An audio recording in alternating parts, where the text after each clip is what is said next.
En una industria marcada por el estrés, el desencanto y el desagrado, donde las materias primas y los sectores se convierten en los productos más odiados, yace la oportunidad de inversión perfecta. Pero, ¿cómo la reconocemos? ¿Cómo podemos diferenciar entre una industria en destrucción, el mero estrés de la industria, un profundo desagrado en una materia prima, el odio del que ha amado una materia prima y lo ha fallado, o la trampa de valor? Hoy, por primera vez, Rick Rule se une a nosotros para ayudarnos a distinguir entre el bueno, el feo y el malo en la industria minera.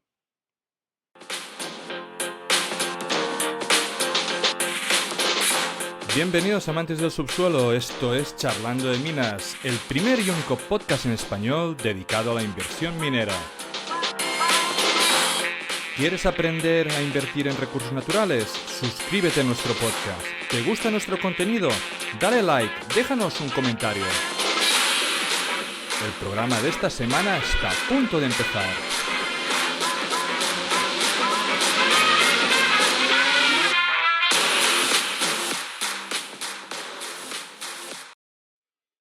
Bienvenidos a Charlando de Minas, el podcast en español dedicado a la inversión minera y materias primas. Hoy es un día especial, de esos que soñaba cuando lancé por primera vez este podcast. Nos acompaña un invitado muy conocido por sus profundos conocimientos en el sector minero, una figura que no necesita presentación. Hoy estamos con el único e inigualable Rick Rule. Hola Rick, ¿cómo estás? Bienvenidos. I'm delighted to be with you. You've exhausted my Spanish. Bienvenidos, estoy encantado de estar contigo. Has agotado mi español. Antes de entrar en materia, como sabéis, este es un podcast en español y Rick Rule, aunque dice que lo va a hacer al final del episodio, no habla aún español. Por lo tanto, es uno de esos episodios en el que lo que hemos hecho es traducir esta entrevista, porque creemos de que Rick Rule puede aportar un gran valor a la comunidad hispana y todos aquellos que quieren invertir en materias primas, pero quieren hacerlo en su lengua. Ah, lo que hemos hecho es, yo he traducido y he vuelto a grabar las preguntas en español para que haya una mayor calidad y Rick Rule lo hemos traducido. Esta traducción ha sido mediante inteligencia artificial, por lo tanto veréis de que hay algunas respuestas que desajustan o puede haber algún pequeño espacio de tiempo donde hay algún segundo de pausa. Además, os pedimos disculpas por esos pequeños ajustes en la edición, pero lo que os podemos asegurar es que el contenido tanto de las preguntas como las respuestas es fiel a la original y que por lo tanto en este episodio podéis conseguir captar todo ese conocimiento de Rick en español. Entonces, Rick, empecemos. Este programa lo hemos dividido de la siguiente manera. Tenemos dos sets de preguntas o dos partes, digamos. Una primera donde son preguntas un poco más largas o que esperan unas respuestas un poco más largas y estaremos hablando de estrategia de inversión, un poco de macro. Y luego tendremos un segundo set de preguntas que pediré, si es posible, sé que te cuesta, tener las preguntas un poco más concisas. Am, Empezamos, ¿no? Con este primer set.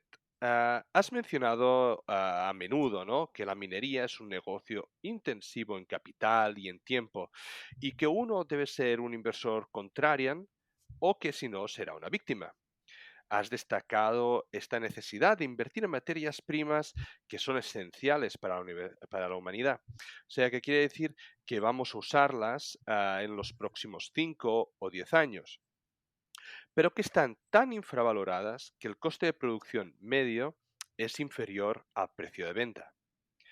Si tomamos el uranio como ejemplo, hace unos años el precio rondaba las 20 libras o $20 por libra, perdón.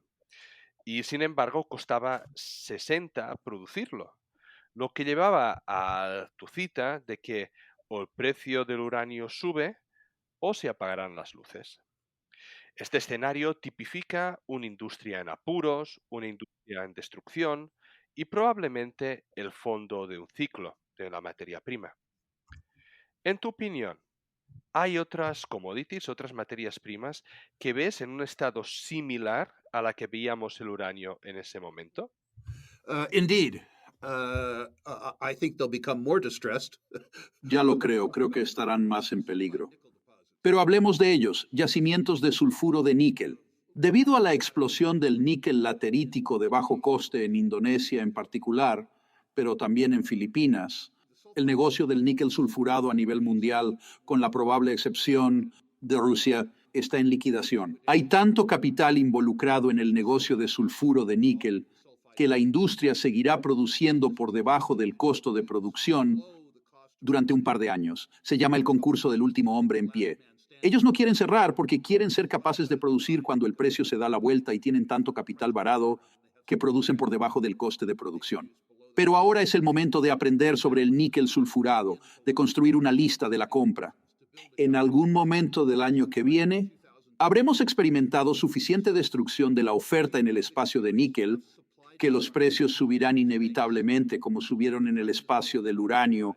Otras materias primas que presentan, diría yo, las mismas características son el platino y el paladio. Los mercados de platino y paladio en particular se han visto perturbados porque los rusos han estado vendiendo. Los rusos, por razones obvias, necesitan efectivo. Están vendiendo todo lo que tienen en inventario, lo que incluye el platino y el paladio. Curiosamente, la narrativa en torno al platino y el paladio es pobre, porque la creencia popular es que el motor de combustión interna, el motor de carbón, va por el camino del dodo, el dinosaurio. Sospecho que eso no ocurrirá hasta dentro de 40 o 50 años. El platino y el paladio son una parte importante de los catalizadores para automóviles, por lo que su demanda durará mucho más de lo que otros creen. De nuevo, seguirán a la baja mientras los rusos tengan existencias que vender. Finalmente, recuerde que el platino y el paladio provienen principalmente de 3 países. Sudáfrica, con retos políticos y sociales, Zimbabue, con desafíos peores, y Rusia, irónicamente, el más estable de los 3, un país en guerra. Cualquier interrupción de la producción de Sudáfrica o Rusia tendría impactos profundos e inmediatos en el negocio del platino y el paladio. También me atrae a todo el conjunto de minerales agrícolas, en particular, por supuesto, la potasa y el fosfato. Creo que esas industrias, como consecuencia del desorte ruso y de un aumento de las capacidades productivas en Marruecos, son también industrias marginales. Pero cada vez somos más los que habitamos la tierra, y a medida que los más pobres ganen más, serán capaces de aumentar la calidad de los alimentos que consumen. La demanda de minerales y materiales creo que seguirá aumentando. Y finalmente, por supuesto, el cobre. El cobre es un enigma, porque las minas establecidas de hace tiempo, las minas chilenas, las minas africanas, las minas rusas, un par de las minas estadounidenses, son rentables al precio de venta actual, pero el precio no es lo suficientemente para incentivar la construcción de nuevas minas. Toda la tesis de la electrificación en el mundo va a ver aumentar la demanda de cobre, pero no hemos invertido lo suficiente en el suministro de cobre. Así que tenemos una circunstancia en la que, en ausencia de una recesión, que por supuesto podría ocurrir, la demanda de cobre superará sustancialmente la oferta dentro de 5 años. Ya lo verán. En ausencia de una recesión mundial, precios del cobre más altos. Y este es el punto en el tiempo donde el inversor previsor comienza a invertir a través del espectro en el cobre, dependiendo de dónde en cuanto a riesgo, tiempo y recompensa. Finalmente, el mejor negocio en las industrias extractivas, por mucho, es el negocio del petróleo y el gas. Decididamente fuera de favor y también muy barato. La comunidad europea y los gobiernos occidentales, en particular el estadounidense y el canadiense, le harían creer que el pico de demanda de combustibles fósiles se produce en 2030 o a más tardar 2032. Eso es un error. No va a ocurrir. En todo el mundo, la gente que no tiene acceso a buenos medios de transporte entiende la necesidad de los combustibles fósiles. Mi sospecha es que la demanda de combustibles fósiles, independientemente de los deseos de Greta Thunberg o Angela Merkel o Joe Biden, se produce en 2065 más o menos en lugar de 2032. Por lo tanto, una cartera contraria que hace hincapié en el petróleo y el gas, carbón, si puede soportarlo, cobre, metales agrícolas En el futuro, níquel y PGMs sería una cartera contraria. Creo que el sector que requiere menos valor, porque la narrativa se está convirtiendo en la más clara, son los metales preciosos. Las acciones de metales preciosos nunca son baratas, pero ocasionalmente representan un valor justo. Este es uno de esos momentos en los que representan el valor justo, pero donde el ciclo de precios ya está a favor de la are industria. precious metals. Precious metal stocks are never cheap, but occasionally they represent fair value. And this is one of those times where they represent fair value, but where the price cycle is already in favor of the industry. Vamos a hablar un poco más tarde de metales preciosos, pero has dicho en esta respuesta un montón de materias primas, ¿no? Sin embargo, si no lo he entendido mal, el único que has dicho que estaba en un precio más bajo del precio de producción es el níquel, ¿verdad? Understand that I'm talking about sulfide nickel. Entiendan que estoy hablando de níquel sulfurado. Las lateritas de níquel en Indonesia, depósitos de óxido de níquel, son muy económicos, dada la forma en que se extraen. La dificultad es que la destrucción ambiental, que es causada por la producción de níquel laterítico, es realmente fea. Quiero decir, yo he volado sobre esas minas y mi sospecha es que las normas ambientales más estrictas en Indonesia, si lo hacen, los costes de producción de níquel. En Indonesia aumentarán e igualarán el mercado. En este momento, la ventaja de coste de las lateritas de níquel en relación con la producción de sulfuro de níquel significa que las minas de níquel están cerrando. Están cerrando en todo el mundo, particularmente en Australia. Por lo tanto, ya hay destrucción de la oferta que siempre conduce a un rebote del mercado. Supply destruction that always leads to a market rebound. Esto es lo que me gusta oír. Sí, sí, la verdad, esto me encanta. ¿Está sucediendo lo mismo con la potasa? No controlo mucho el mercado de la potasa, así que no sé cuáles son los costes. Y realmente, como has mencionado, la potasa en ese grupo de materias primas. There is some state-supported potash production. As an example, ¿Hay alguna producción de potasa apoyada por el Estado, como por ejemplo en Bielorrusia, que no es económica a los precios actuales? Los rusos y los kazajos son los más eficientes productores de potasa en el mundo. Una vez más, el mercado de la potasa se ha vendido debido al exceso de oferta rusa que tensa económicamente la potasa canadiense. Otra potasa en todo el mundo, incluso en España, no está en el cuartil de menor coste y está realmente amenazada. Están ocurriendo dos cosas. Las minas que se están agotando, sobre todo en Bielorrusia, no están siendo reemplazadas por otras producciones. Por lo tanto, las capacidades de producción están cayendo. Los rusos en particular no están haciendo las inversiones de capital de mantenimiento en la potasa rusa, porque tienen otros usos para el dinero en efectivo. En el futuro, con 8.000 millones de nosotros en la Tierra, a todos los cuales les gusta comer, la demanda de potasa está muy bien asegurada en el futuro.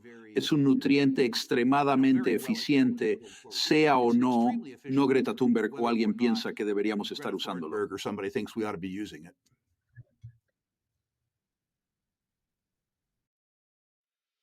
En otras entrevistas has expresado no solo una industria en destrucción, sino que también una estrategia de inversión en materias primas son aquellas que no es que estén infravaloradas, sino que son ampliamente rechazadas o odiadas.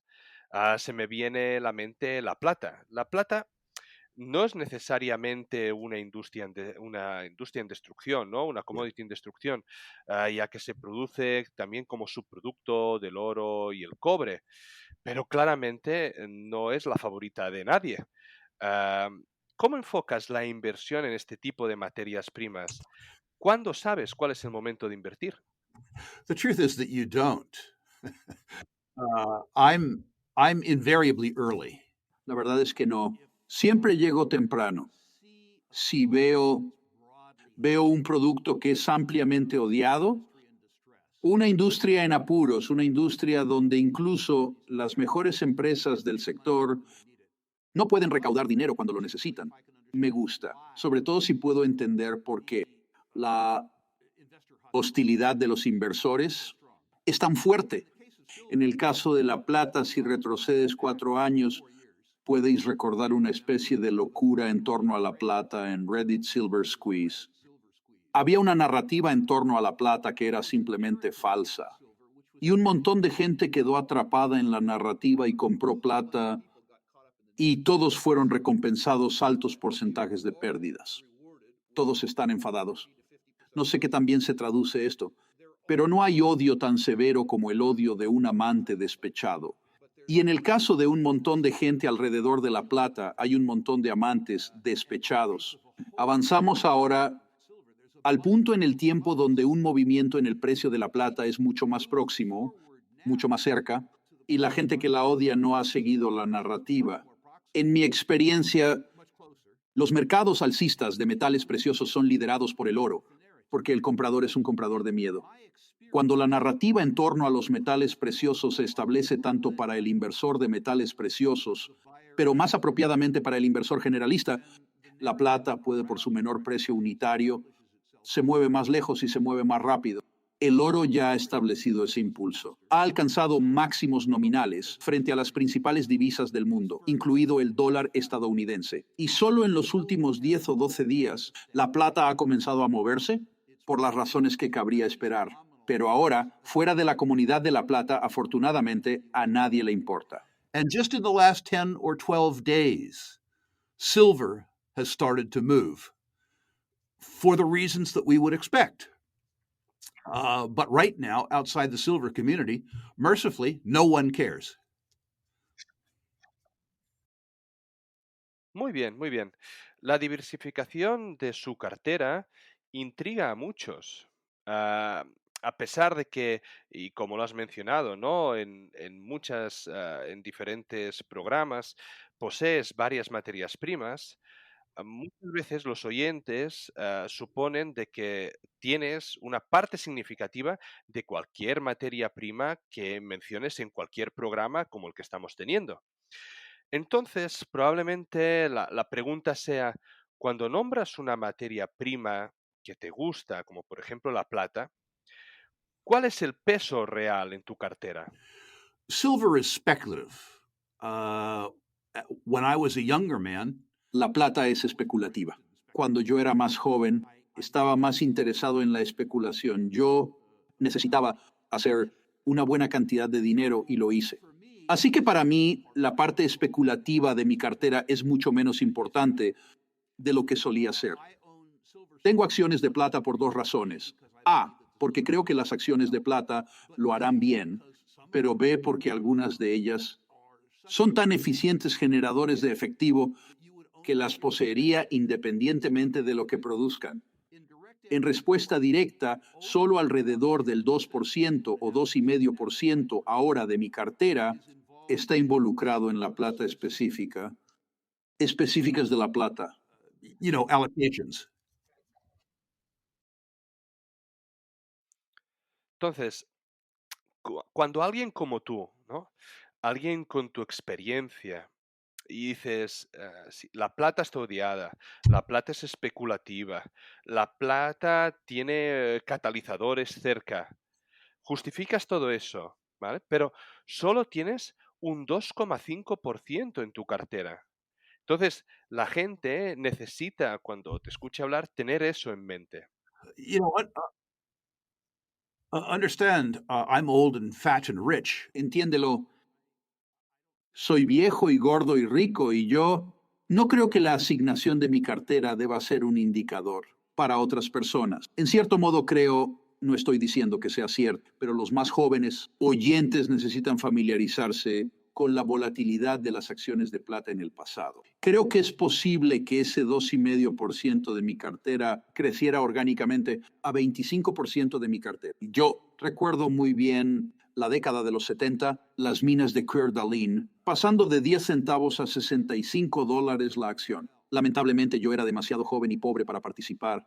Recuerdo muy bien, sin embargo, a principios de la década de los 90, tanto Pan American Silver como Silver Standard, pasando de 50 centavos y 72 centavos a $45 en 7 años. Si invierte en acciones especulativas de plata que puede permitirse perder al menos la mitad con la expectativa de poseerlas durante 5 o 6 años. Lo que es sorprendente de las acciones de plata es que si has elegido bien y si has entrado bien en el mercado, retornos de 10 veces, 15 veces o más son posibles. Así que una pequeña asignación, donde el riesgo está dentro de tu rango de tolerancia, puede generar lo que son, para muchas personas, como lo fueron para mí, retornos que cambian la vida. 10-fold returns, 15-fold returns, or better are possible.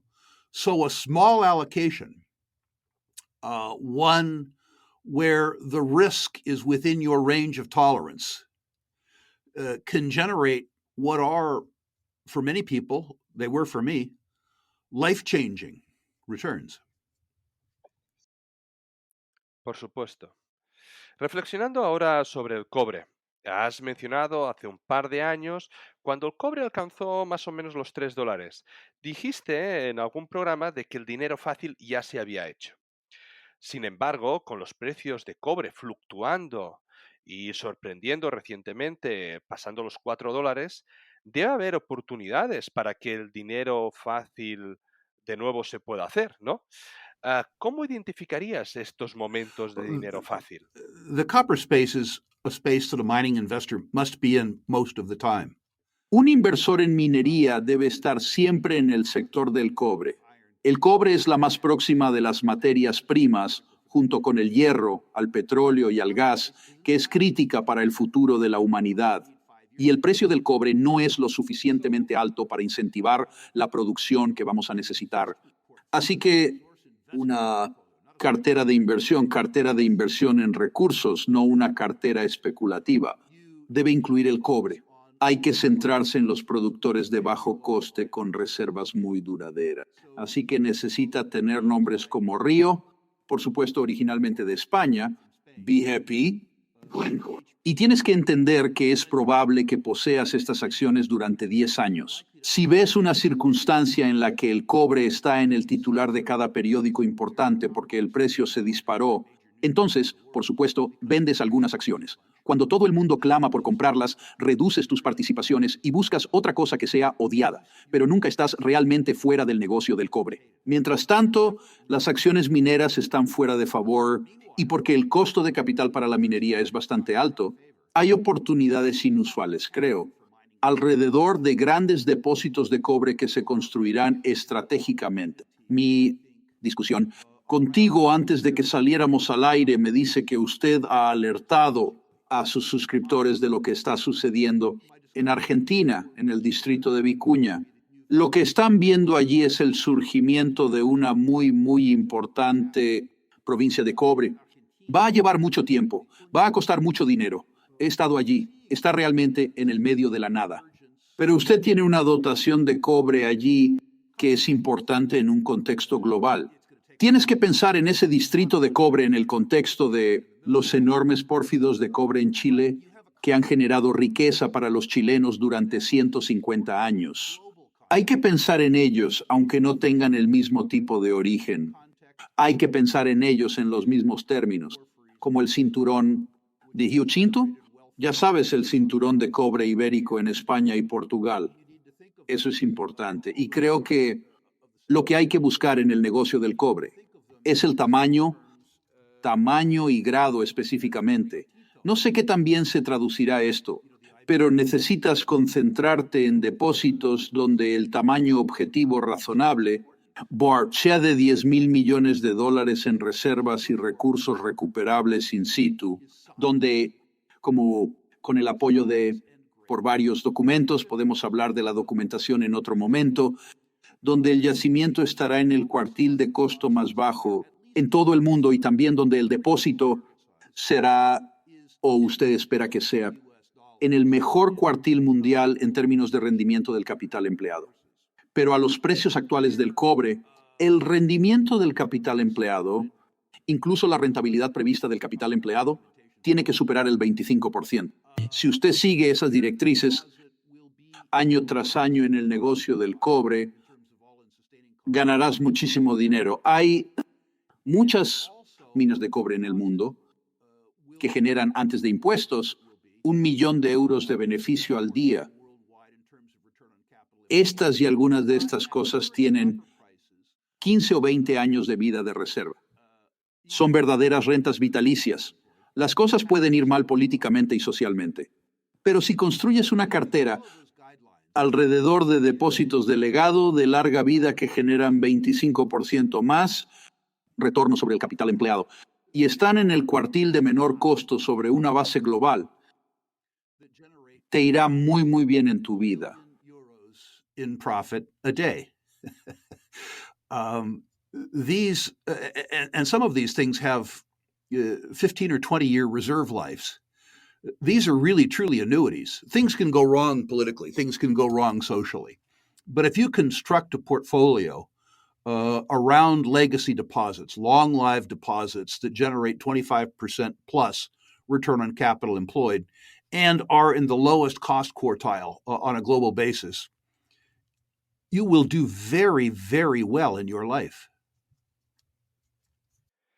Perfecto. Y un poco con respecto a estas oportunidades o cuando el dinero fácil se había hecho, dijiste de que vendes un poco cuando ves que estos aspectos más destacados, ¿no? Cuando ya esa materia prima ya ha salido en las noticias y así sucesivamente. Pero, ¿cómo determinas el momento adecuado para vender esta parte? Cuando te basas en el NAP, sé que siempre dices de que vendes demasiado pronto. Well, first of all, I never get it right, ever. Bueno, en primer lugar, nunca lo hago bien. Nunca. Y creo que cualquier anticipación que alguien va a hacerlo bien es una tontería. Cuando el interés en la materia prima se vuelve muy alto, cuando la narrativa en los círculos mineros y de inversión en general se vuelve positiva, empiezo a vender. Cuando empiezo... Bueno, pero has dicho que empezar a vender, ¿no? Empezar a vender. Pero tienes muchas mineras diferentes, ¿no? Has nombrado que tienes diferentes aspectos, diferentes empresas. Entonces, ¿cómo decides cuáles vas a vender? I sell my speculative portfolio first. I sell the stuff that's the riskiest, and I try not to sell all. Vendo primero mi cartera especulativa. Vendo lo más arriesgado e intento no venderlo todo. Trato de llegar a un lugar llamado el punto de no preocupación. El punto de no preocupación es donde has vendido suficiente que no tienes inversión neta en el resto de tu posición. Sí, va gratis. En algunas de mis posiciones en minería, como ejemplo, Rio Glencore BHP, yo tengo posiciones principales que es poco probable que venda.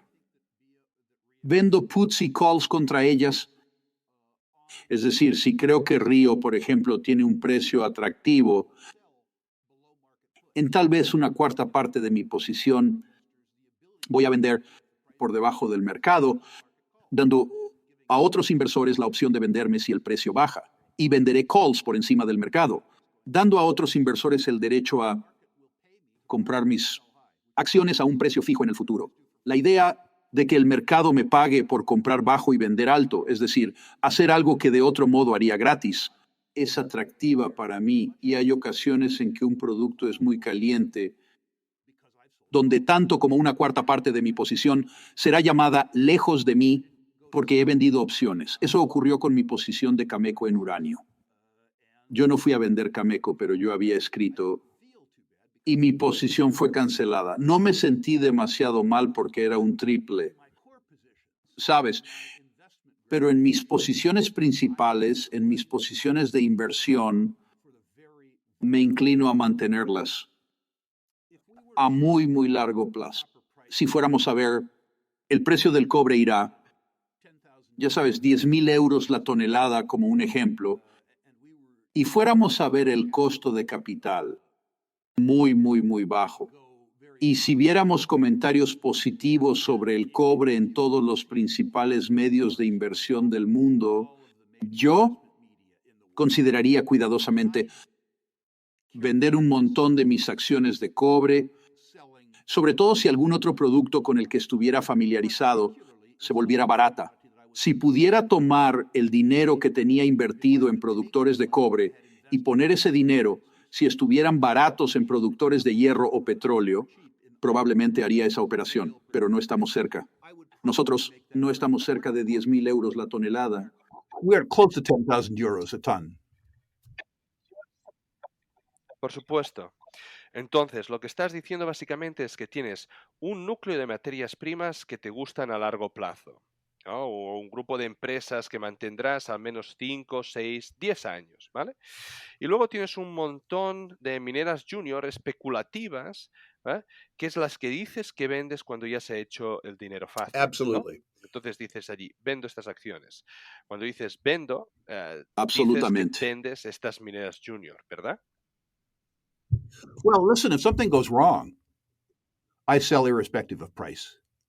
Bueno, escucha, si algo sale mal, vendo independientemente del precio.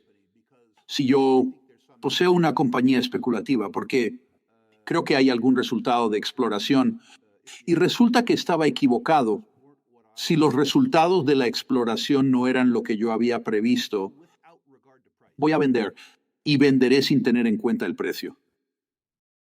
Sí, esto es algo que contamos mucho tiempo a la audiencia, ¿no? Es algo que se tiene que entender. Tú haces una tesis, inviertes para algo, ¿no? Y si inviertes en la exploración, esto significa que tiene que tener una tesis de exploración. Si no funciona esta tesis, si las perforaciones resultan en nada o no lo que esperabas, entonces tienes que tomar una decisión. Y esta decisión seguramente ya tiene que estar tomada de antemano, ¿no? Sobre todo si es blanco y negro. Entonces, si es un resultado malo, pues tienes que vender. No hay nada malo en vender, no hay nada malo en equivocarse. A veces vas a ganar y otras vas a perder. This is the single most important facet of exploration speculation. Es la faceta más importante de la especulación de exploración.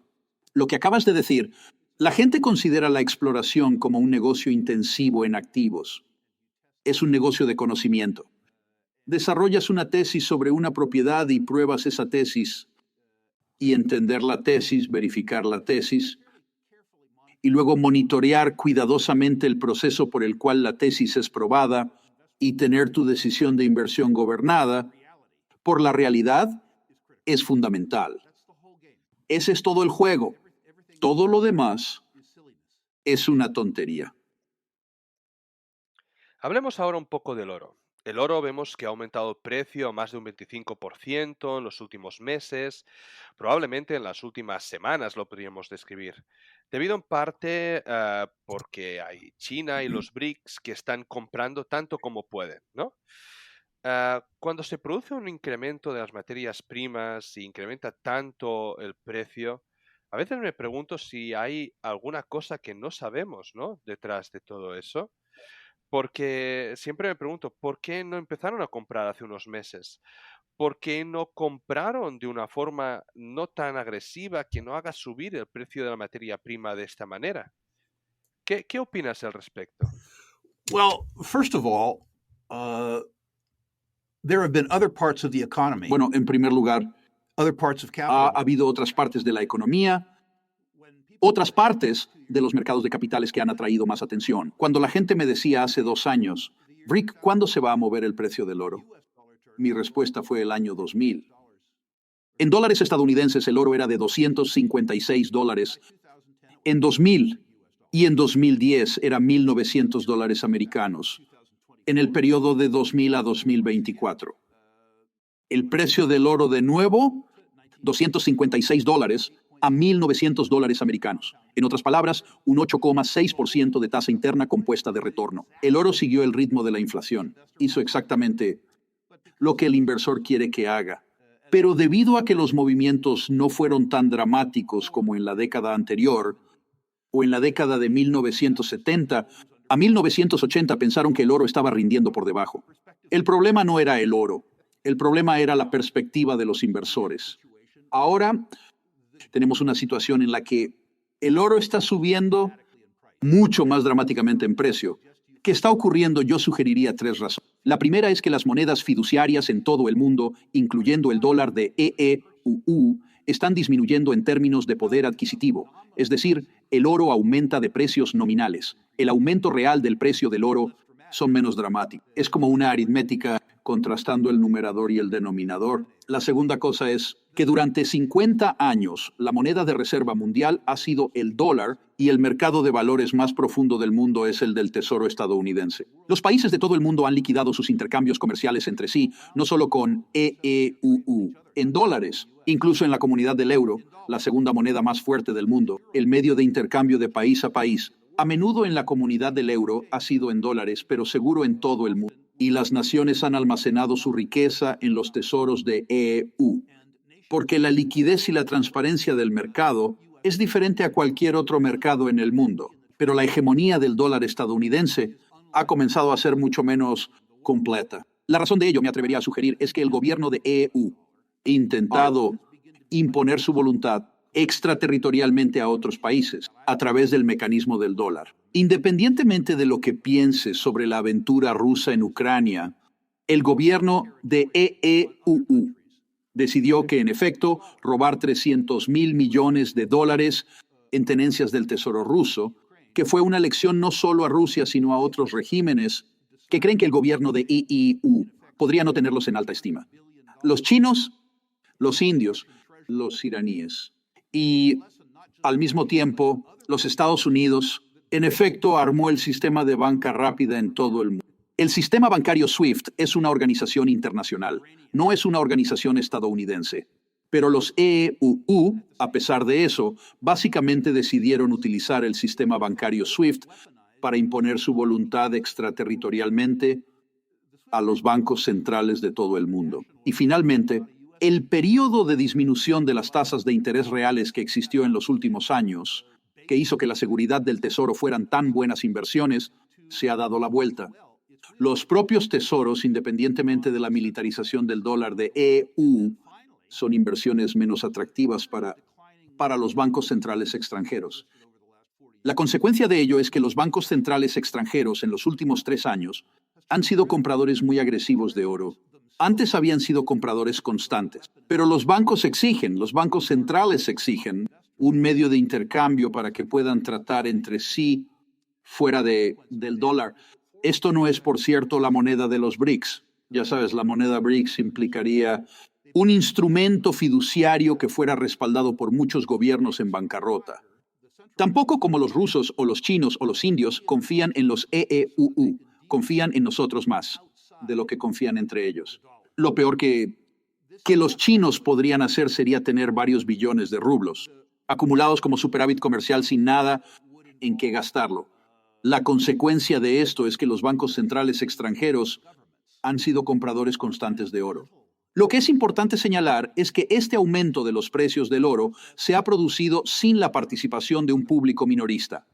Hasta hace 15 días, tanto en la UE como en Norteamérica, los ETFs de oro físico han experimentado ventas netas, lo que equivale a decir que los inversores particulares, la fuerza tradicional del oro, han sido vendedores netos durante 3 años, mientras que los bancos centrales han sido compradores netos. Creo que vas a ver una circunstancia en la que la percepción entre los inversores individuales que están perdiendo poder adquisitivo en instrumentos de ahorro denominados en dólares estadounidenses o en euros causará una amplia aceptación popular de oro y plata en la parte superior de la compra continua de los bancos centrales.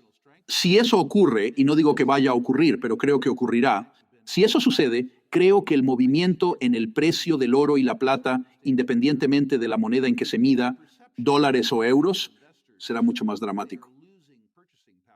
Bueno, esperemos verlo, esperemos verlo. Bueno, ten mucho cuidado con lo que deseas. Sí, entiendo. Sé que si esto sucede significa que estamos en una Sí, situación terrible, en una muy mala situación. Lo sé. Lo sé. Pero digamos de esta manera, lo retiro y digo, esperemos un gran movimiento del oro y la plata sin ningún momento difícil. Digámoslo de esta manera. No creo que esa sea una opción. Creo que tú necesitas preparar tu cartera para la posibilidad de tiempos difíciles. Yo creo que las personas que no poseen oro físico y la gente que es cognitiva, la gente que piensa que no poseen acciones de oro de calidad de inversión o de inversión y calidad especulativa. Acciones de oro y plata están cometiendo un error. No estoy diciendo que es una certeza absoluta que van a hacer una matanza. Lo que creo es que si no posees oro físico no tienes ningún conocimiento de economía. Y si crees que es más probable que el precio del oro suba, las acciones de oro en relación con el precio del oro en sentidos históricos son baratas y probablemente buenas inversiones. And people who are cognitive, people who think, who don't own either investment quality gold stocks or investment and speculative quality gold and silver stocks, are making a mistake. I'm not saying it's an absolute certainty that they're going to make a killing. What I think is if you don't own physical gold, you don't have any knowledge of economics. And if you think that the gold price is more likely than not to go up, gold stocks relative to the gold price in historic senses are very cheap and probably good investments.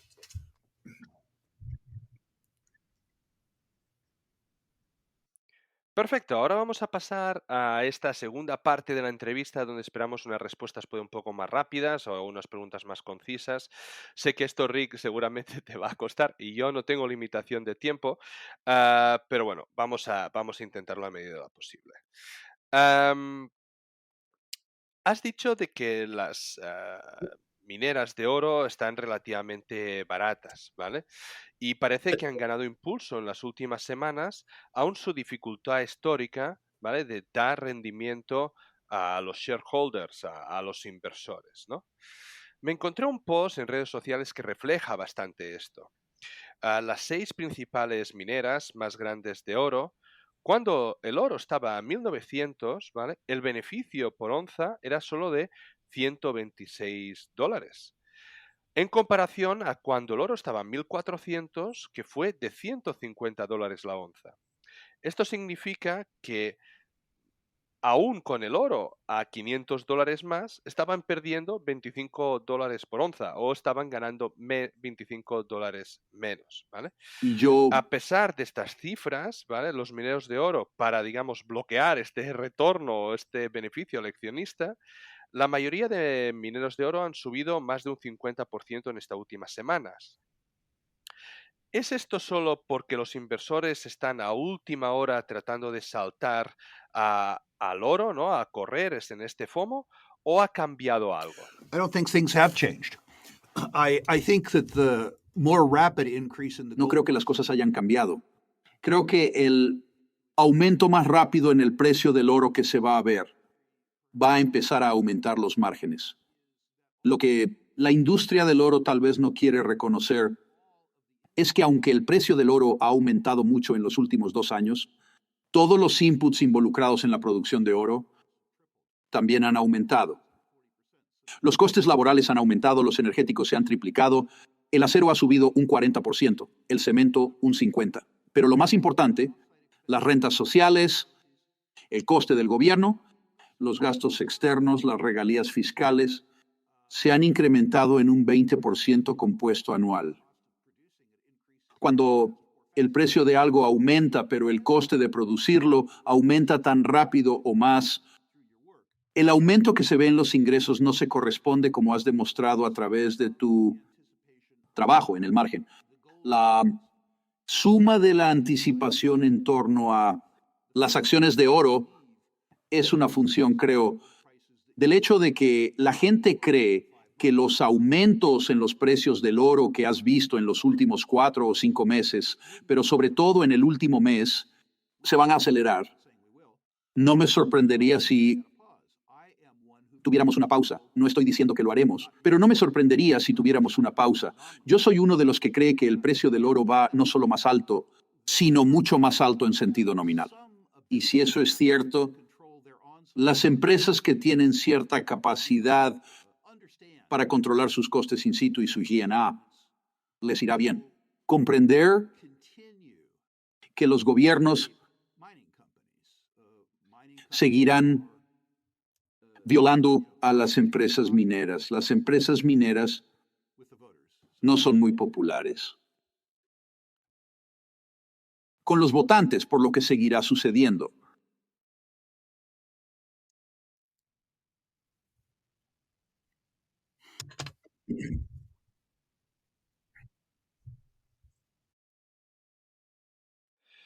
Perfecto.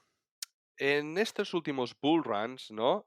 Como estamos viendo ahora el oro, y que probablemente seguirán si no se incrementan las tasas de interés, algunas empresas, digamos, shitcoins, ¿vale? De juniors, empresas malas, digamos, empresas con muchos altos costes, con mucha deuda, muy apalancados en el oro, se comportan extremadamente bien porque vienen de estar perdiendo dinero a ganar algo. Entonces, ¿podrías decir cuál es tu opinión sobre este tipo de inversión? That was a wonderful technique in the 1990s, early 1990s, when nobody believed the gold. Esa fue una técnica maravillosa a principios de los 90, cuando nadie creía que el precio del oro iba a ir a ninguna parte. Y podías comprar las compañías marginales o podías comprar depósitos que no eran económicos muy, muy barato. Esa tesis funcionó tan bien que ahora los inversores y especuladores, inversores institucionales, buscan opcionalidad. E irónicamente compran las acciones de estas pésimas empresas hasta el punto de que la capitalización de mercado de algunas de ellas no deja mucho espacio para la apreciación de los precios. Recuerdo haber participado en la creación de un par de estas. Seabridge me viene a la mente. Hemos sido capaces de comprar 3 o 4 millones de onzas que no harían ningún dinero a $300 de oro, pero lo harían bien a $1,000 de oro. Pudimos comprar esos depósitos por 3 o 4 millones de dólares cada uno después de que tuvieran 100 o 150 millones de dólares gastados en ellos. En la década de 2000 a 2010, cuando el precio del oro pasó de $256 a $1,900, a esas empresas les fue ficticiamente bien. La consecuencia de que el mercado haya aprendido esa lección es que la gente está pagando demasiado dinero ahora por depósitos marginales. Así que la tasa de cobertura, las capitalizaciones son demasiado altas.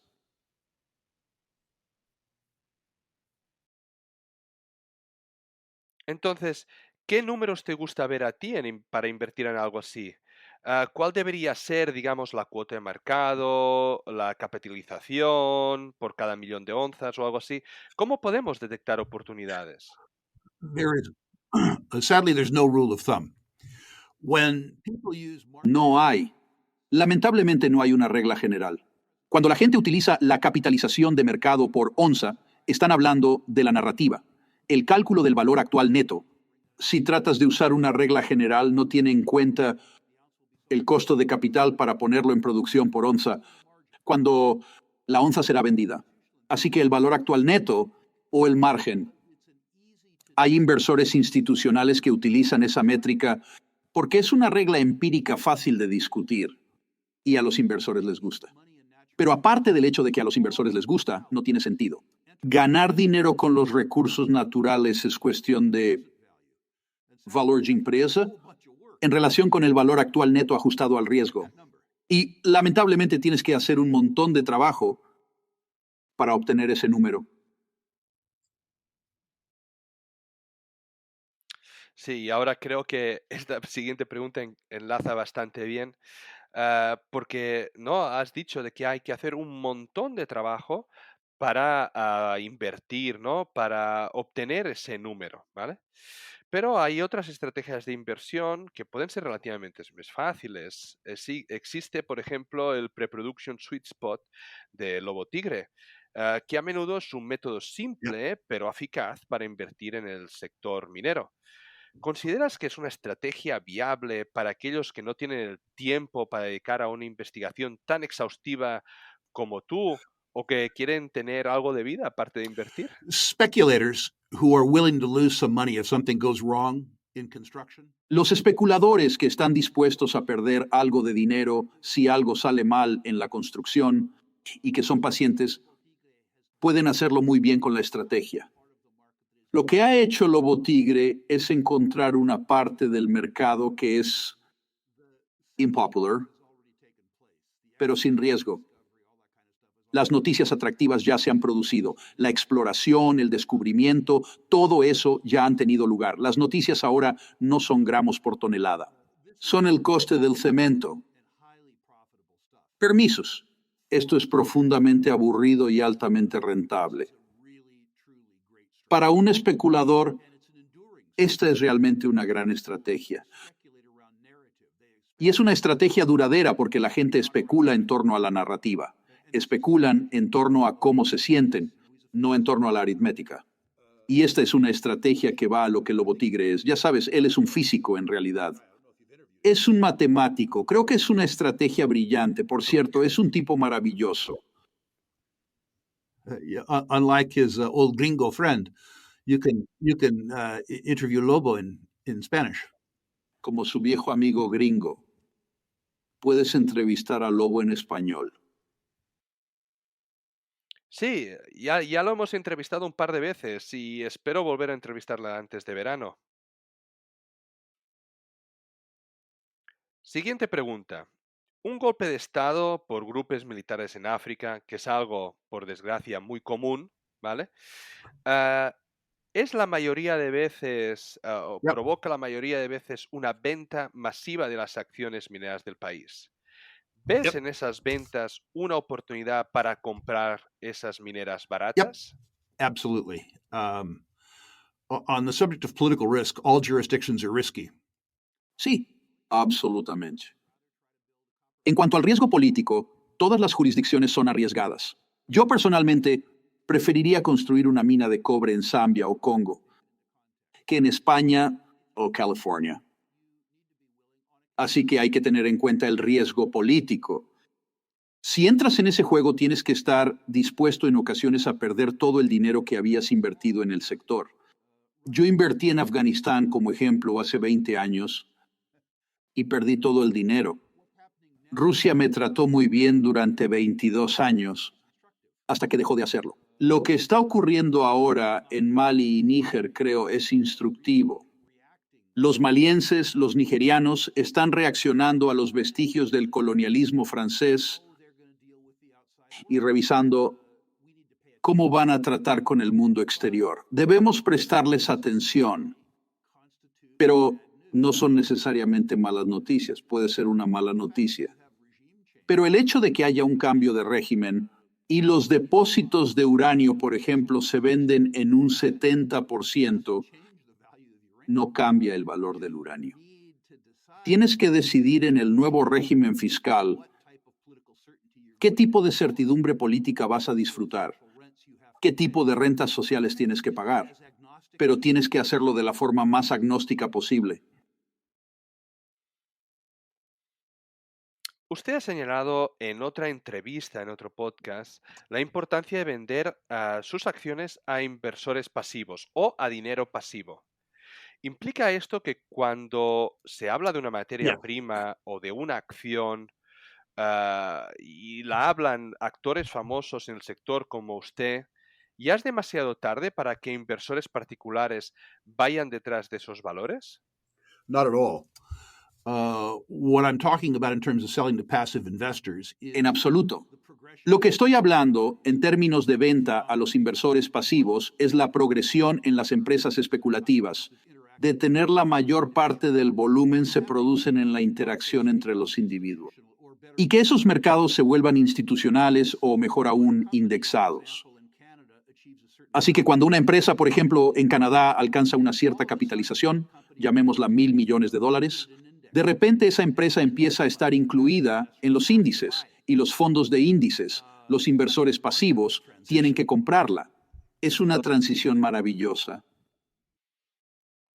En otra entrevista, en otro podcast, dijiste que estás comprando Prospect Generators.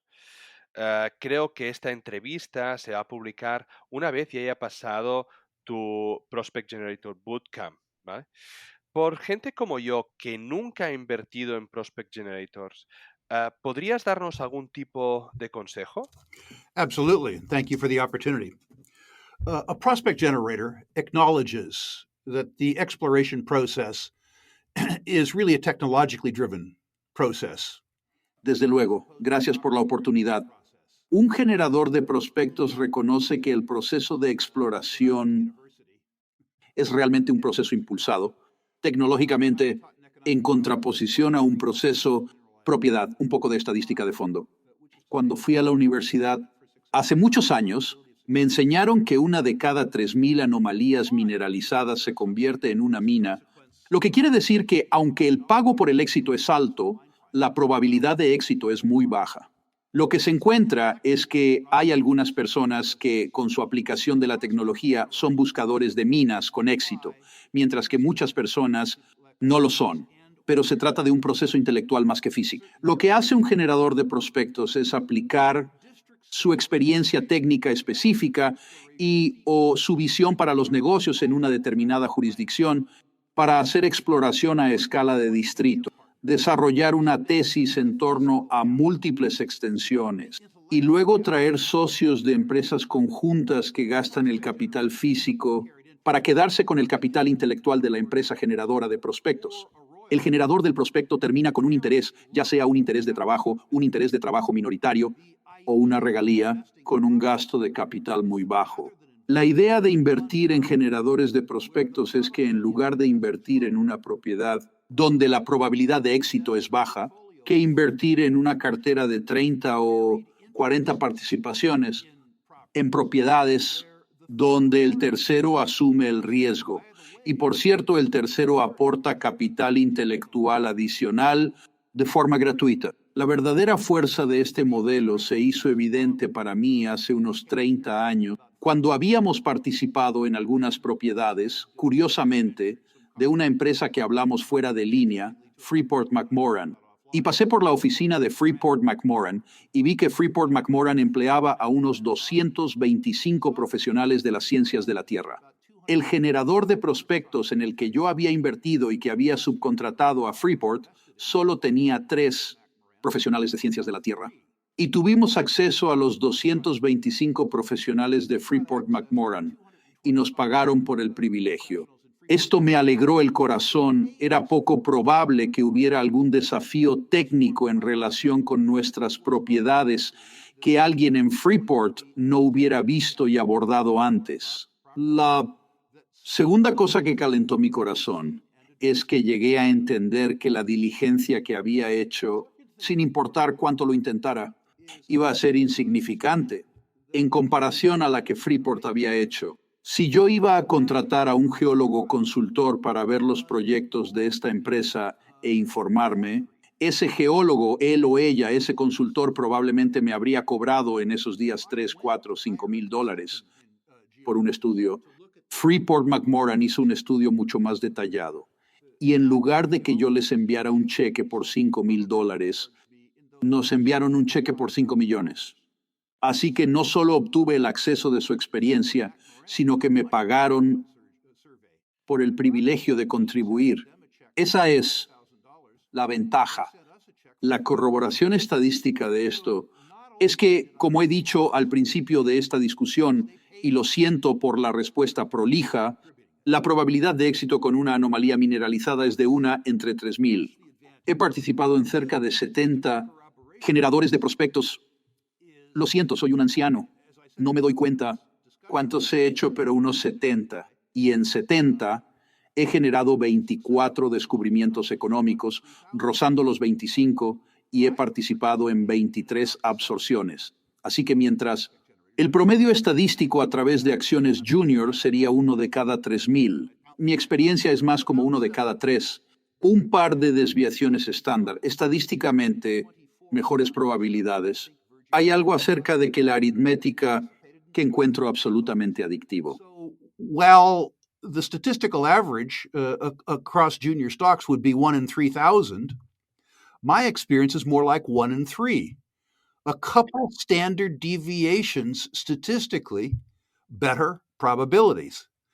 There is something about that arithmetic that I find absolutely addictive. Wow, uno de cada tres es un porcentaje muy, muy bonito, ¿eh? Vale, como esto se va a publicar, como he dicho, después del bootcamp, ¿el bootcamp estará disponible online después si alguien está interesado? It will. You can, in fact, subscribe to the boot camp after the fact. Lo será. Puedes de hecho suscribirte al bootcamp después. Del hecho, eso no es un problema. Estará disponible en el Rule Classroom para los suscriptores durante un año. Por cierto, si usted asistió en el momento del campamento de entrenamiento en lugar de después, vamos a dar a la gente mucha más información en 8 horas de lo que pueden absorber en 8 horas. Yo, a pesar del hecho de que puse en los campamentos de entrenamiento, yo mismo los vi un promedio de 4 veces después de que los puse para que yo mismo pueda absorber todo el material de los otros oradores en el campamento de entrenamiento. Es importante entender que esto no es una función de entretenimiento, es una función educativa. Y si decides venir al campamento de entrenamiento, es porque estás profunda y seriamente interesado en el tema. De lo contrario, evítalo. Esto no es como si estuvieras viendo, ya sabes, las historietas, los dibujos animados durante 8 horas. Esto es trabajo de verdad. Muy bien, pasemos al uranio. Mi tesis de inversión en el mercado del uranio era que podría estar dirigiéndose hacia una burbuja, ¿no? Esto ya fue hace unos años. Sin embargo, el mercado parece haberse estabilizado después de un rally significativo. Y también anticipé, ¿no?, que si no se formaba esa burbuja, empezarían sobre los 80, $85 a firmarse contratos a largo plazo. ¿Significa esto que no vamos a ver una burbuja esta vez en el uranio? ¿Qué opinas? No, I think I think I need to say at the beginning that the easy money in uranium has been made. No, creo que debemos decir desde el principio que el dinero fácil en el uranio se ha hecho. Y eso es instructivo para tu audiencia.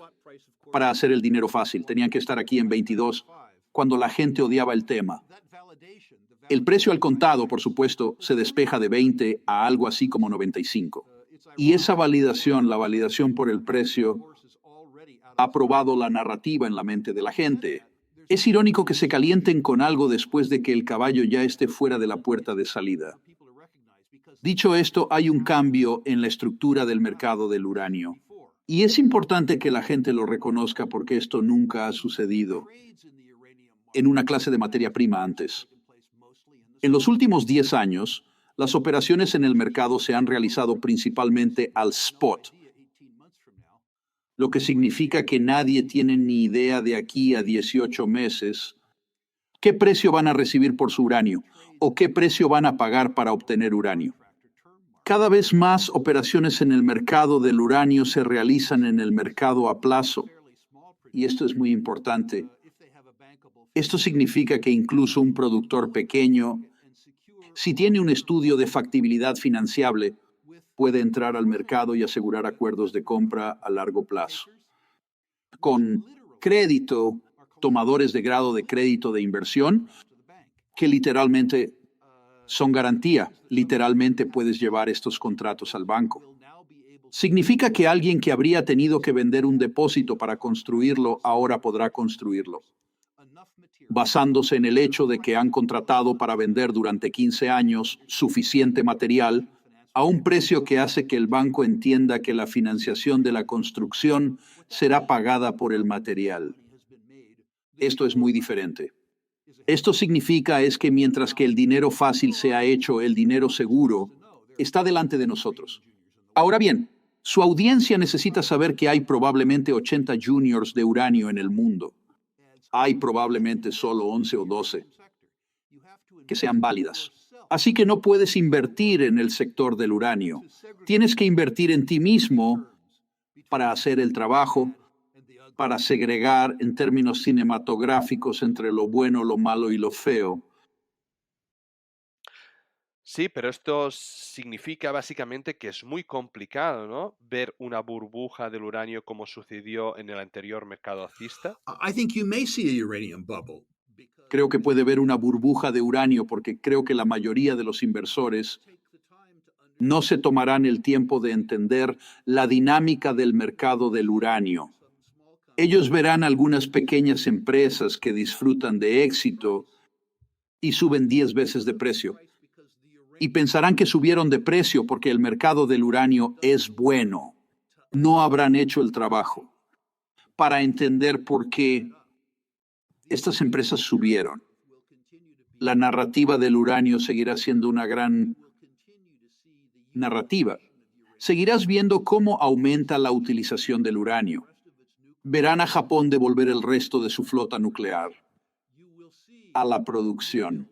Verás nuevos anuncios de construcción y financiación en China, Taiwán, en Corea, incluso en lugares atrasados como Estados Unidos. Así que la narrativa va a ser grande y el flujo de caja libre que algunas de estas empresas van a disfrutar sobre la base de contratos a plazo y la previsibilidad de este flujo de caja libre, que no ocurre en ninguna otra materia prima, va a ser espectacular. Así que podemos ver una burbuja, pero no compres basado en la burbuja. Compra basado en la certeza.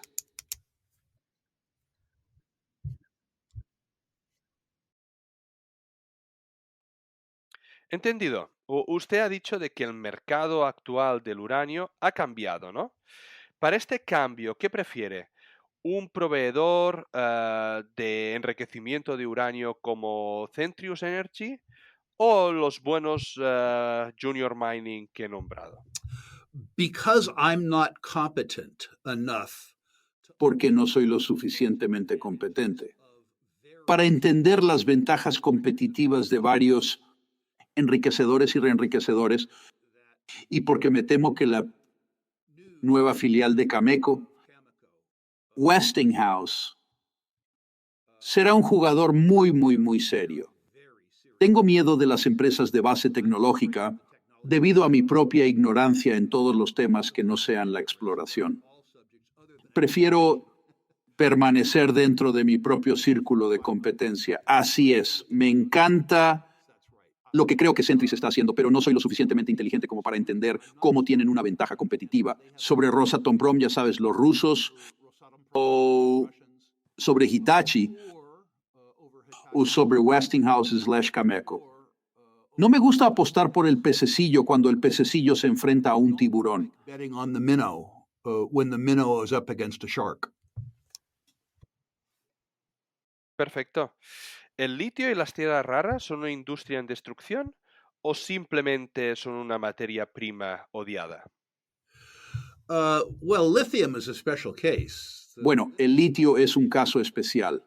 El precio del litio se multiplicó por 6, lo que atrajo a todo tipo de adeptos que no entendían la estructura del mercado del litio.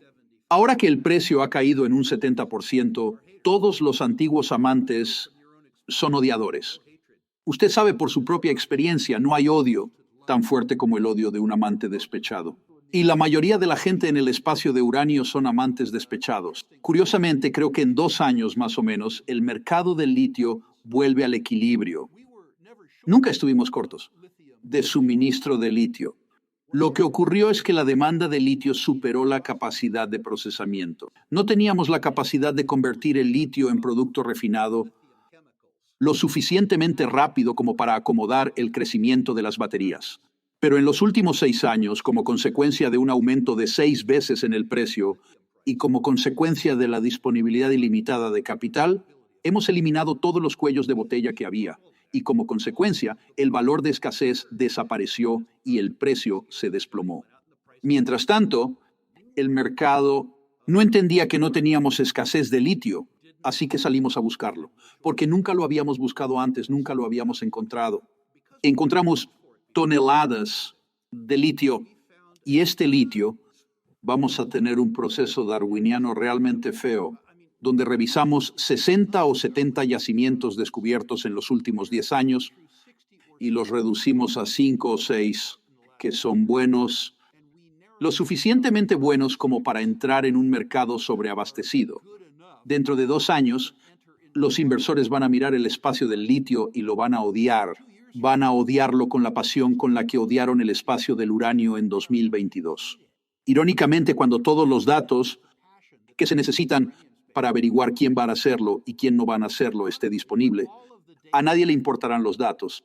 Voy a estar en esto como blanco en el arroz, absolutamente positivamente como blanco sobre arroz. El litio va a ser como el uranio, y lo que sucederá con el litio, la dinámica del mercado del uranio, contratos a largo plazo, también ocurrirá en el espacio del litio. Será el segundo mercado que pasará de un mercado al contado a un mercado a plazo. Así que además, a todo lo demás, además del hecho de que las acciones serán odiadas y por lo tanto baratas, habrá una certeza en torno al rendimiento del capital empleado y el margen en el negocio del litio que no ocurre en ningún otro negocio. Pero tendrás que esperar un par de años. Vas a tener que estar aterrorizado primero y luego aburrido, antes de que te vuelvas eufórico. Around return on capital employed and margin in the lithium business that doesn't occur in any other business.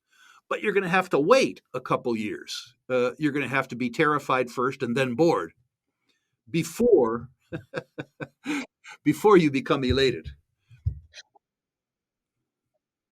No, quiero decir, 2 años. Es tiempo suficiente para estudiar el espacio y poco a poco cada día, ¿no? Tengo aún tiempo para invertir. I'm doing that now. I've actually retained a consultant. Eso estoy haciendo ahora. En realidad he contratado a un consultor para ser mi tutor, para tomar un hombre de 71 años de edad y enseñarle a este perro viejo al menos un truco más. ¿Y qué pasa con las Bueno. tierras raras? ¿Crees que es destrucción o solo odio? Ambos. Sí, las tierras raras subieron de precio debido a la geopolítica. En primer lugar, las tierras raras no son raras. Las tierras raras son muy comunes. No las hemos buscado porque los chinos han sido productores tan eficientes que no hemos necesitado buscarlas. Hay un par de cosas que han cambiado. Las preocupaciones geopolíticas continúan. Pero cuando el precio subió lo suficiente para incentivar la competencia a la oferta china, China decidió destruir el mercado, que era muy inteligente desde su punto de vista. Pero el gato está fuera de la bolsa. Cuando empezamos a buscar tierras raras, las encontramos. Y los chinos han seguido haciendo ruido sobre el uso de tierras raras como herramientas geopolíticas. La consecuencia de ello es que los fabricantes de materiales que requieren tierras raras, principalmente Corea, Japón, Taiwán, los Estados Unidos y en menor medida la Comunidad Económica Europea, están absolutamente positivamente comprometidos ahora a asegurar cadenas de suministro paralelas. Después, buscar tierras raras durante los últimos 10 años, curiosamente encontramos algunas. Y la consecuencia de la caída de los precios de las tierras raras es que estos esfuerzos exitosos en la exploración han naufragado en términos de precio. Esta es una oportunidad única. Hay un par, probablemente 5 depósitos de tierras raras fuera de China, que son de clase mundial y competitivos. Uno en Myanmar es probable que caiga dentro de la órbita china, por lo que probablemente no cuenta. La otra cosa que está pasando es que los costos asociados con la producción de tierras raras en China están aumentando muy rápidamente.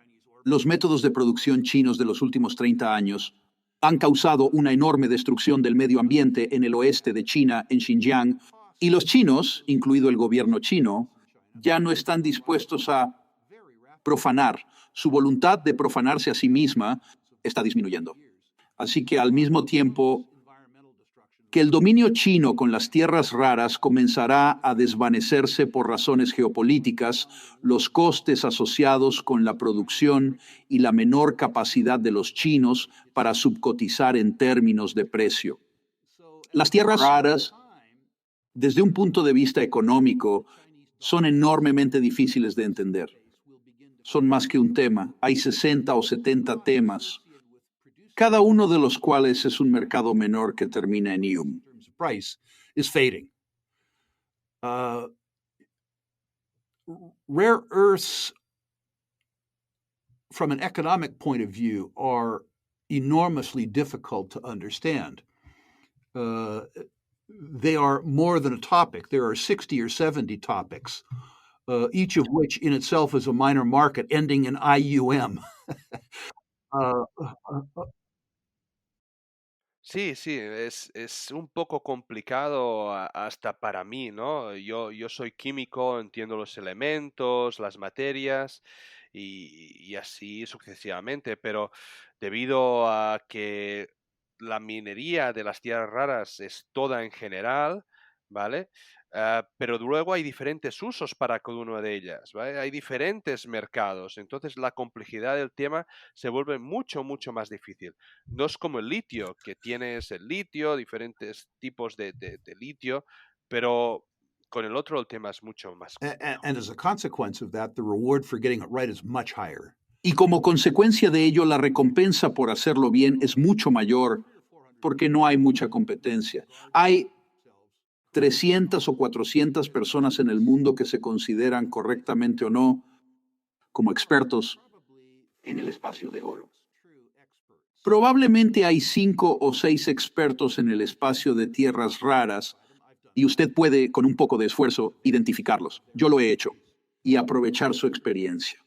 Y su experiencia, porque la oferta es tan limitada, es real. Eso es extremadamente útil. No hay mucho ruido al respecto. No es un sector lo suficientemente grande que haya atraído a los grandes bancos de inversión, porque no hay una industria grande para tener suficientes para hacer que los grandes bancos de inversión estén en el espacio. Pero de nuevo, la certeza asociada con un depósito de tierras raras de nivel 1, su escasez y la absoluta necesidad de fabricantes fuera de China para tener acceso a estos materiales significa que si te alineas con un yacimiento de nivel 1 para financiarlo y conseguir la tecnología de proceso correcta, la metalurgia correcta para producir el producto altamente especializado que se requiere para las necesidades del usuario final, usted encontrará un par de estos depósitos de $10,000 millones de valor neto actual to $10 billion net present values. Perfecto. ¿Qué piensas de la siguiente frase? La gente se arrepentirá de no comprar a este precio Franco-Nevada. Depends on their time frame. I consider Franco-Nevada to be the highest quality gold mining company in the world. Depende de su marco de tiempo. Considero que Franco-Nevada, como la compañía minera de oro de mayor calidad en el mundo. Nota conflictos. He tenido Franco-Nevada de vez en cuando desde la oferta pública inicial. El presidente honorario de Franco-Nevada, Pierre Lassonde, es alguien que he conocido y admirado y querido personalmente, un amigo personal durante 40 años. Así que, ya sabes, toma algunos de mis elogios a la compañía como algo personal en lugar de profesional. Pero si nos fijamos en las estadísticas, el ratio de gastos de gestión como una medida contra el flujo de caja es de 11 puntos básicos. Eso es estúpido.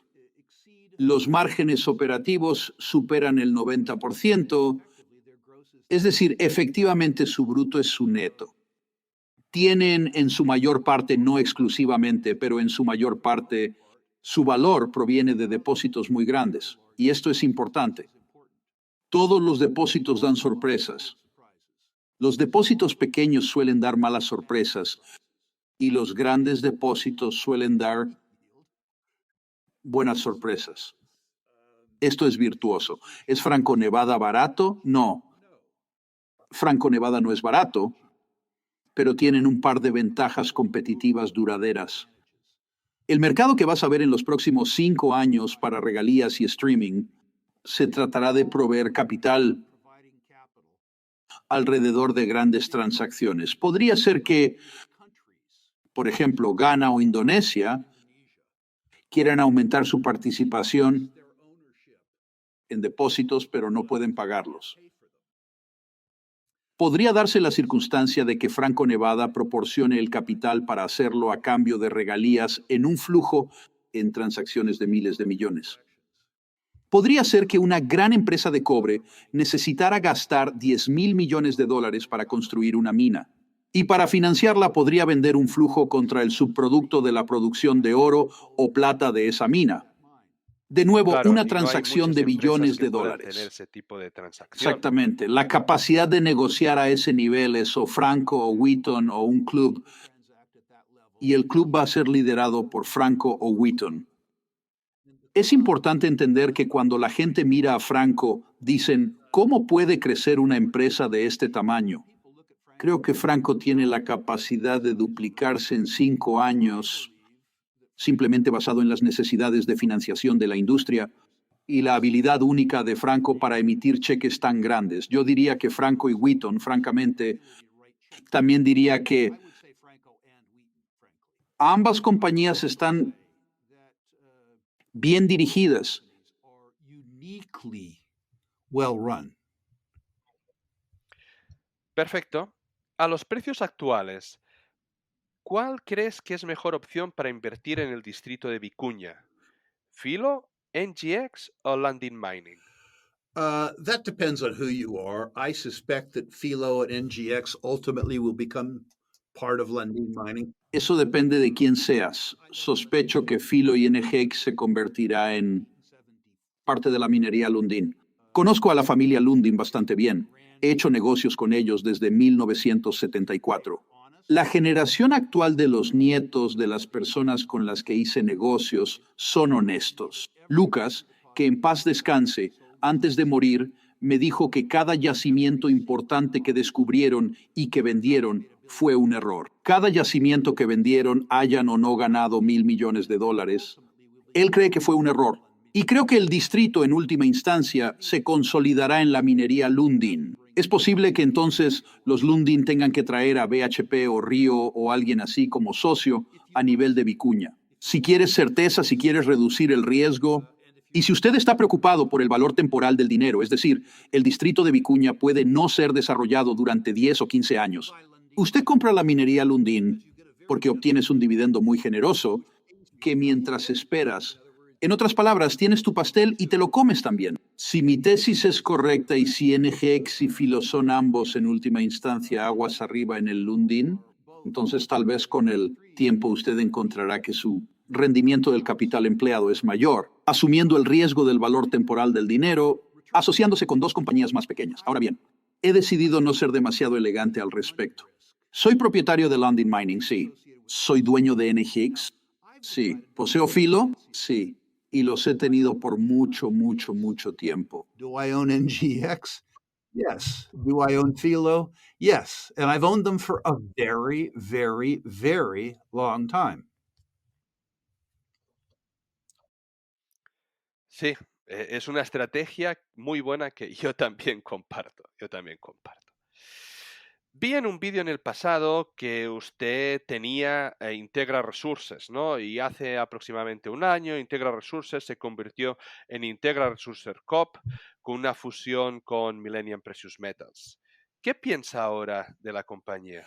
Ask me after my conference. Pregúntame después de mi conferencia. Voy a tener una inmersión profunda con Integra. Conozco a la gente bastante bien. Todavía tengo una pequeña participación allí.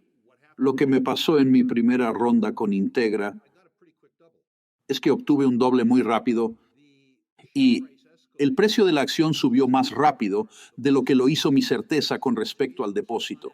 Para mí había algunas preguntas sin respuesta y conseguí mi objetivo de precio antes de que se respondieran.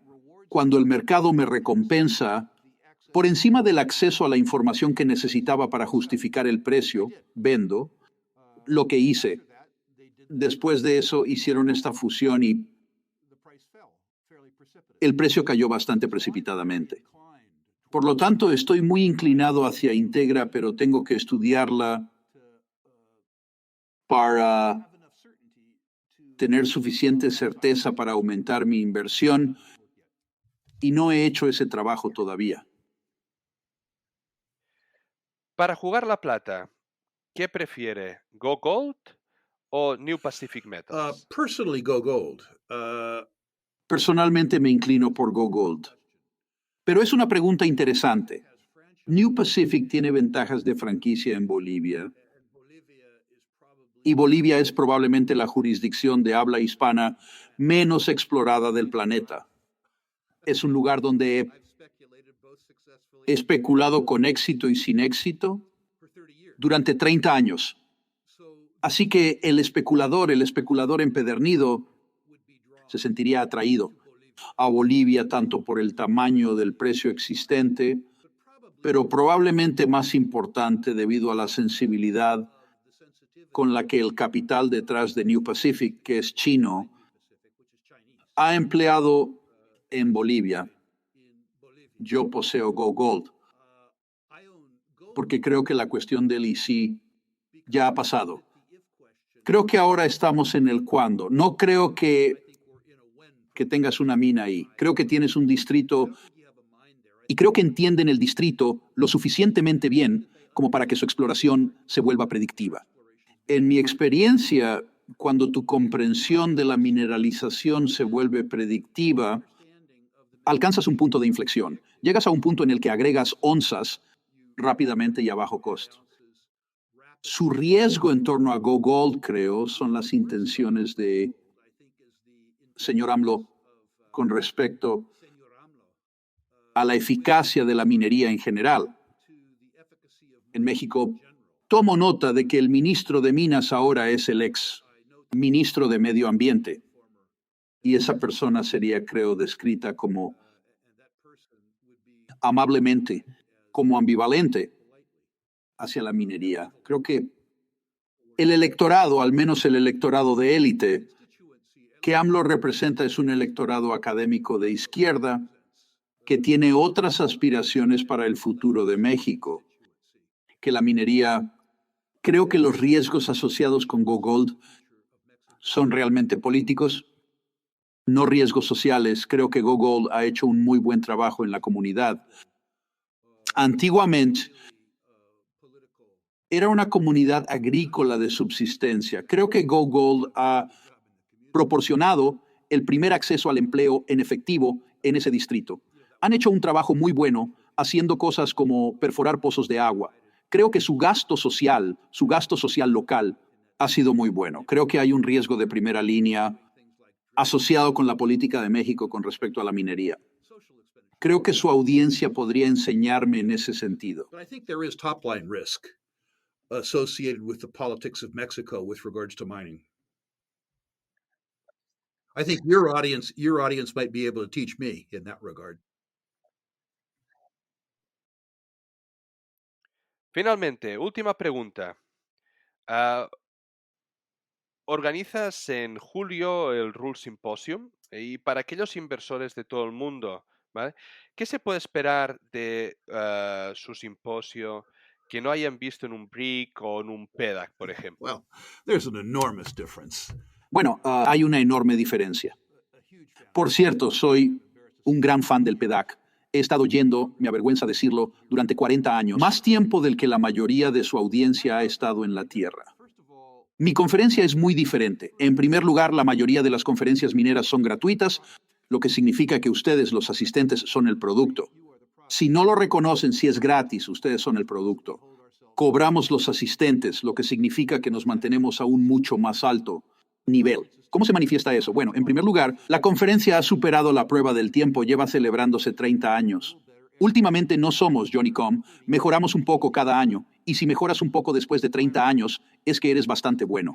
¿Por qué somos buenos? Por paradigma. En primer lugar, tenemos grandes pensadores que te hablan de la forma en que el mundo no es la forma que los gobiernos o las redes sociales o los medios populares quieren que creas que es. Tenemos a Jim Rickards, ex miembro de la CIA. Tenemos a Daniela de Martino Booth hablando acerca de la Fed porque ella era parte de la Fed. Nomi Prince habla de Wall Street porque era analista de Goldman Sachs. Contamos con personas que tienen una visión del mundo muy diferente a los medios de comunicación convencionales.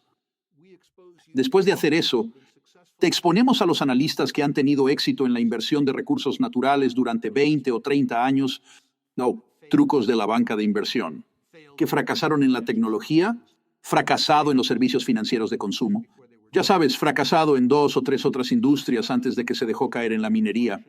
Es importante destacar que tenemos una función que llamamos las leyendas vivas, donde tendremos 4 o 5 o 6 empresarios que han construido empresas multimillonarias a partir desde cero, contándote cómo lo hicieron, dónde tuvieron éxito, dónde fracasaron y, lo más importante, las lecciones que aprendieron que los hacen mejores inversores y te pueden hacer un mejor inversor también. Tuve un asistente, me envió un correo electrónico diciendo la posibilidad de seguir a Robert Friedland a través del piso de exhibición y ver con qué empresas se detenía a hablar y estar al acecho de las preguntas que hacía, valía el precio de la entrada por sí solo, que todo lo demás que le di era gratis.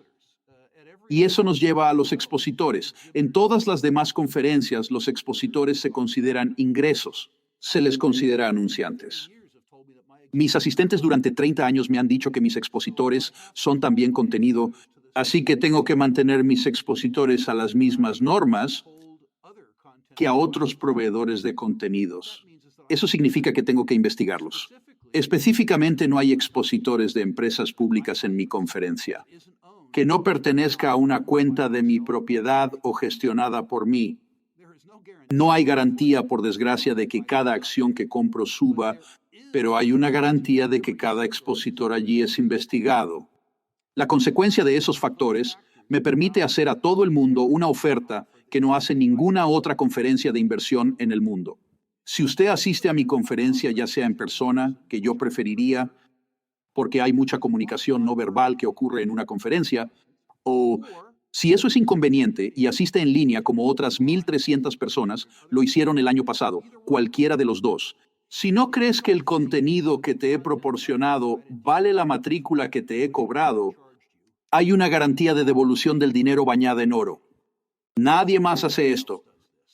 Si no crees que tu dinero valió la pena, dime que he fallado y te devolveré tu dinero. Preferiría, si me dijeras cómo fallé, por qué fallé, qué podría hacer para servirte mejor, pero eso no es un requisito. Si no cree que obtuvo el valor de su dinero, y he estado haciéndolo durante 30 años, si no crees que tu dinero valió la pena, te devolveré tu dinero. Ahora me complace decir, en 30 años he devolvido 1/10 parte del 1% de los honorarios que he cobrado por los productos educativos. A pesar de eso, si por alguna razón crees que tu dinero no valió la pena, te lo devolveré. I'll give it back to you. Entiendo, perfecto. Muchísimas gracias, Rick. Creo que vamos a terminar así. Ha sido una larga entrevista en la que hemos tocado muchos temas diferentes y estoy realmente muy contento y feliz de que hayamos podido tener esta conversación y que la hayamos podido compartir con la audiencia de habla hispana. Realmente lo he disfrutado mucho, espero que tú también, y espero que podamos discutir un poquito más sobre todos estos temas apasionantes en el futuro y tenerte de vuelta al programa. I look forward to doing exactly that. By the way, Espero hacer exactamente eso. Por cierto, el año que viene voy a inscribirme en clases de inmersión en español con mi esposa, así que espero que en 2026 podremos tener estas conversaciones en español. Creo que te dije que crecí hablando español campesino en la California rural, pero eso fue hace muchos años. Estoy deseando poder ser al menos un poco competente en español en algún momento antes de mi muerte. Estaré encantado de hacerlo, Rick. bye bye. Estupendo. Descargo de responsabilidad. Los contenidos que aparecen en Charlando de Minas no son recomendación de inversión. Amadeo Bonet y sus invitados no son asesores de inversión. Los autores pueden tener algún interés en las compañías que se mencionan en esta publicación. Igualmente pueden tener sesgos y no ser imparciales. La información en esta publicación y de todas otras de Charlando de Minas son impersonales por naturaleza y de carácter generalista y deben ser consideradas como un producto de entretenimiento. Recuerda que el riesgo mínimo de cualquier inversión mencionada en este vídeo es el 100% del capital. Antes de tomar ninguna decisión de inversión, es imprescindible que consultes a un asesor de inversores cualificado y con experiencia. Estas emisiones son un relato personal de mi aprendizaje en el mundo de los recursos naturales. En este podcast intentaremos traer empresas, comentar tesis de inversión y hablar con gente relevante en el sector. Si te gusta, dale like y suscríbete. Soy Amadeo Bonet y esto es Charlando de Minas.